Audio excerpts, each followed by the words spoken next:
The biggest thing about artifacts is that we have limited resources to level them up. The essence that we have is from getting duplicate champions. Plus, we get them from events and we can get them from the arena shop and your alliance shop. So make sure you're always doing arena. Put up a one-person defense like I do, go into arena, get those easy wins, and then go in there and buy that essence. There's a 60% discount on the first purchase every week. Go into the alliance and buy that essence because we need it to level up these artifacts. It's really important. You know we had to come here. If you've watched my videos, you knew we were going to come here to where I break everything down. We've got all the epic artifacts. I've actually had them broken down for a while. I just didn't do a video. Here are the rares, and if you want a detailed description of why I've labeled the rares this way, here is the video that coincides with it, and it goes into great detail why each of these are ranked the way they are and kind of what kind of heroes that they're going to do really well on all these rare ones. And the rare artifacts are good, man. Kicking off the epics, we got the Crown of the Unclean. It's the SS one. It's the one that does the decreased defense penalty up on the enemy.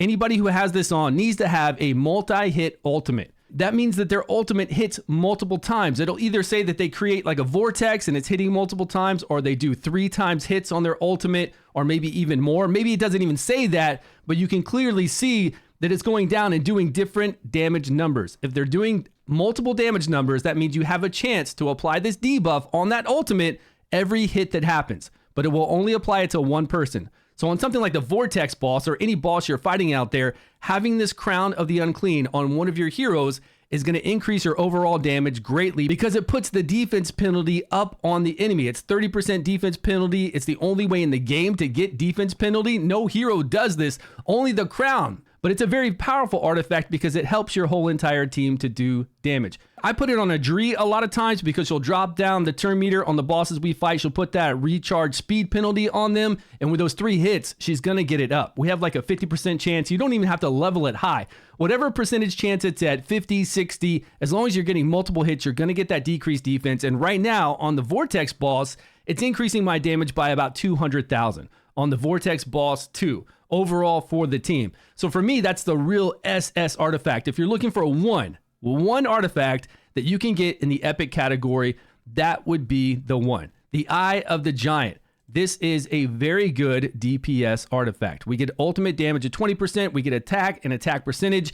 Anytime I see attack and attack percentage as the main stats here, it's great. It's a lot of additional damage. So this one is, to me, S to SS. It's the next one I would get to put on somebody for DPS, unless you're talking about somebody that does damage, a lot of damage, and that also has shields up all the time, like Usha. She's always putting that shield up with her battle skill. The more attack she has, the bigger the shield is. She's always my last hero standing when I'm fighting the Vortex boss, always the last one, and she can tank the Vortex boss for a little while because she keeps applying that shield. This is going to give her 20% additional damage whenever she has shields on. That's way better than 20% just on your ultimate or 20% just on your passive or battle skill.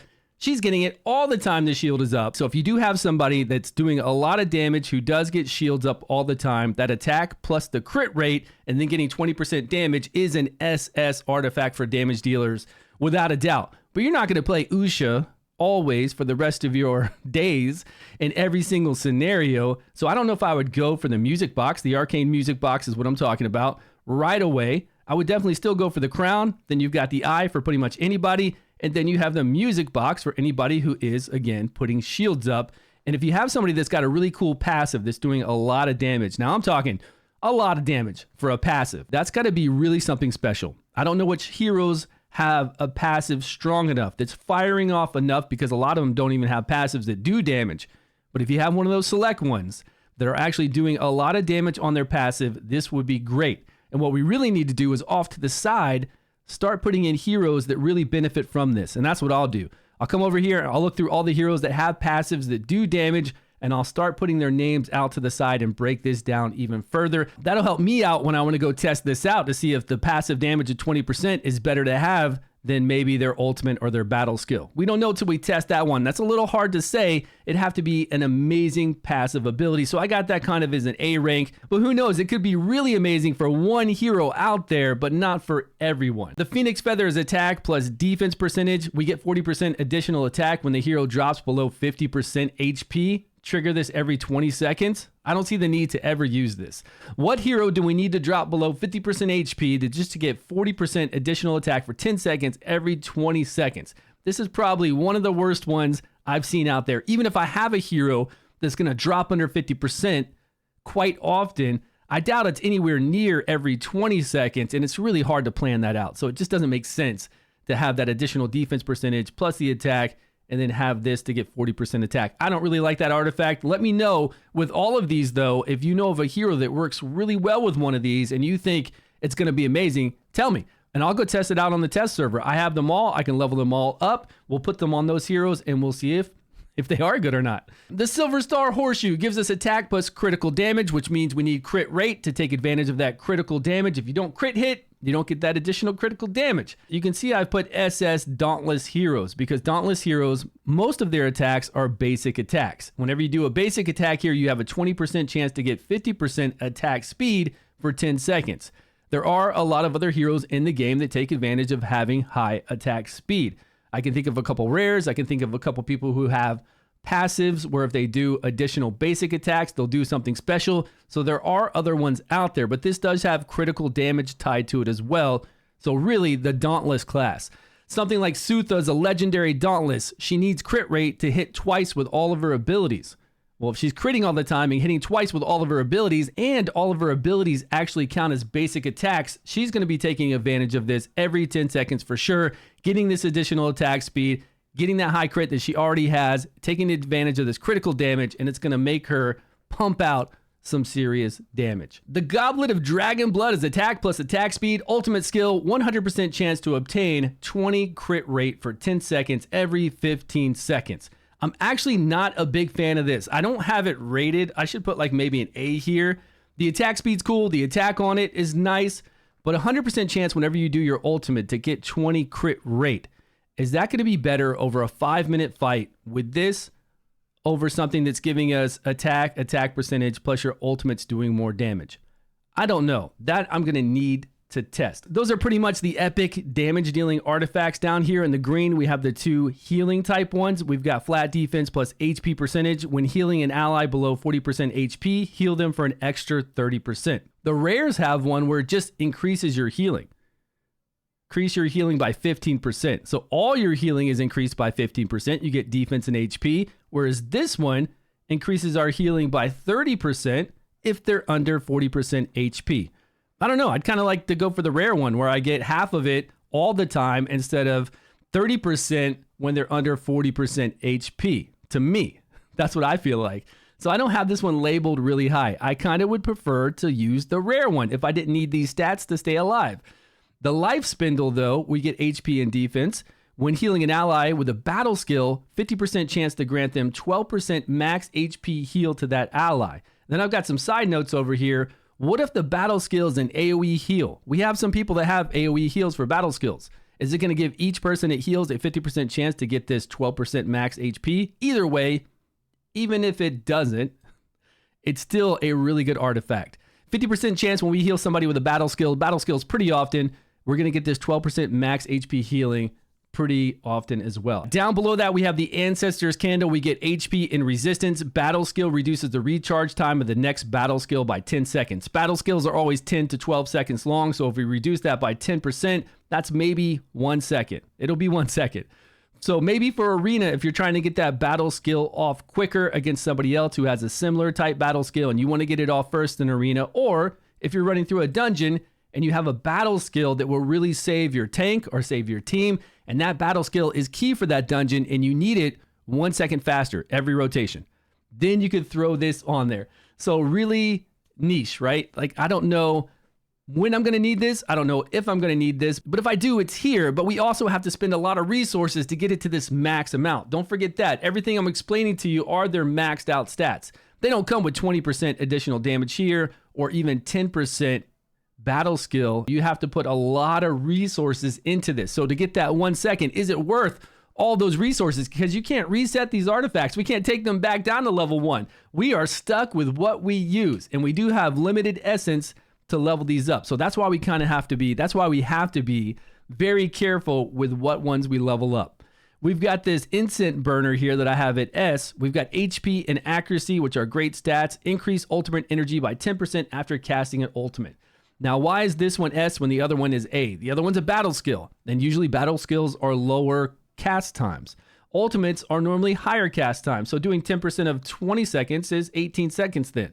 And ultimates are usually stronger and better skills. So getting that ultimate down by 2 seconds is kind of strong in arena. Again, ultimate versus ultimate, same hero versus same hero. If I can cast mine before you cast yours and it's a big damage dealing skill, then I'm probably going to kill somebody before you do because I'm casting mine 2 seconds early. If I'm in a dungeon situation where I need that ultimate to go off faster to keep up with the boss, then I could bring this one in. Again, though, we have to level it up, and it's a lot of resources to max these out. So it wouldn't be something I would gun for unless I absolutely had pretty much everything else I needed, and I knew that that 2 seconds would really help me out in arena and really help me out somewhere else against some bosses or something wild. It would have to be something wild because I don't think I'm ever going to have enough resources to come in here and get all these epics this season and level them all up. The Blood Prince's Bracelet. Attack and HP percentage after you kill, you heal by 600% of your attack. For sure in arena, for sure in the Goblin layer if you wanted to. Unnecessary there though because Goblin gets easier and easier as we get some more levels in gear. It's Fey Wild. We could use it in the Fey Meander when we're going up from floor to floor and we get a kill and we get that healing. That could be cool for Fey Meander. That could help us out somewhere. But really, I don't think it's something that we need to focus on right this moment to put our resources into. We have the Scarab Amulet. I've got that as B with HP and defense percentage. When your HP drops below 30%, you obtain an HP shield, 500% of your defense for 10 seconds every 45 seconds. That sounds like a frontline arena tank that drops below 30% HP. You want to keep them alive so they get an HP shield for 10 seconds every 45 seconds. And somebody that has relatively good defense. The Arcana Cube has a 60% chance off the battle skill to give us 75 enlightenment. Why would I want a 60% chance off of my battle skill to then get enlightenment? Even if I'm a poisoner trying to get those poisons up to do more damage, or my skill specifically says it does a lot off of enlightenment, why would I want only 60% chance to get 75? That's really weird, especially for an epic, because we can go to one of these rares up here and we can get 35 enlightenment all the time with attack and accuracy and just have 35 the whole entire time and not worry about that 75 at a 60% chance off of my battle skill, which is coming around every 10 to 12 seconds. It just doesn't seem cool to me. If there is a battle skill out there that's like 5 seconds, which I don't believe there is, then maybe, right, we'd be popping it all the time. Maybe we'd get to 75 up for 10 seconds. It could be okay. But I really think that that is a bad artifact, and I don't know who I would use that on. We've got the Vile Ink. This is a unique one. We get attack and attack percentage, and the wearer can no longer crit hit, but deals 35% more derivative damage. That's derivative damage. 35% more derivative. Those aren't basic attacks, aren't derivative damage. Your normal attacks normally aren't derivative damage. So if this is working the way I think it is, obviously it's only on the skills that say derivative damage on those skills, and they cannot crit anyways. So being that it takes away your whole ability to crit though is actually pretty bad. Like you can just not crit anymore. We're going to need to go over to the test server and try that out with some poisoners, try it out with some people who do specifically say derivative damage and see what kind of increase we're getting on that. Mask of the Lark. Each buff the wearer has reduces damage taken by 3%, stacks up to 5 times. This can be handy on a tank, but the only place we need a really tanky tank is the Harpy, Engrave of Venom. Anywhere else, we really don't need a super tanky tank unless you're doing some frontline arena stall team and you have something set up with a lot of buffs and you want to put this on them. So for me, I've never had to use this before. I know I've seen some videos of some people pushing up into higher levels before they're even level 100, right? They're trying to do it at level 70 or level 90, and they're using this with a lot of buffs to negate damage. It's not necessary. I've done free to play. I've gone up there to 8 and to 9, and we can get that legendary gear. The Effigy of the Divine Ears. Gain 10% ultimate every time you get a kill. Cooldown 2 seconds. So every 2 seconds you get a kill, you get 10% ultimate. An arena, I guess you could use that for sure to get your ultimates back quicker. And then Goblin Cave, and then also Fey Meander. Going through that tower mode, Fey Meander is going to get harder and harder. It's cool if you get a kill, you get a 10% ultimate increase.